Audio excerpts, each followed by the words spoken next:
আজ আপনাদের সামনে একটা জিজ্ঞাস্য বা একটা প্রশ্ন নিয়ে এসেছি। আপনারা যদি আমাকে বিষয়টা একটু বুঝিয়ে দেন তাহলে ভালো হয়।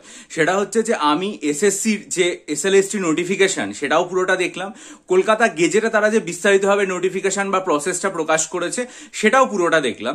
সেটা দেখার পর সেখানে দেখলাম যে ওবিসি, এসসি, এসটি এবং ফিজিক্যালি হ্যান্ডিক্যাপ্ট এই জাতীয় যে রিজার্ভেশনগুলোর কথা সেগুলো সবই উল্লেখ আছে, কিন্তু কোথাও ইকোনমিক্যালি উইকার সেকশন বা ইডাব্লিউএস উল্লেখ নেই। এটা ঠিকই যে 2016 সালে যখন আর কি মানে নোটিফিকেশন হয়েছিল তখন ইডাব্লিউএস ব্যাপারটা ছিল না, কিন্তু পরবর্তীকালে এটা সংযুক্ত হয়েছে এবং রাজ্যের ক্ষেত্রে আমরা দেখেছি ডব্লিউবিসিএস বা অন্যান্য পরীক্ষাতে ইডাব্লিউএস কার্ড অফও দেওয়া হয়ে থাকে। ঠিক আছে, এখন এই যে নোটিফিকেশনটা হলো এটা তো একটা ফ্রেশ নোটিফিকেশন, কারণ এটার মাধ্যমে নতুন পরীক্ষার্থীরাও বসতে পারবে, ভ্যাকেন্সিও আগের তুলনায় অনেকটা বেড়েছে।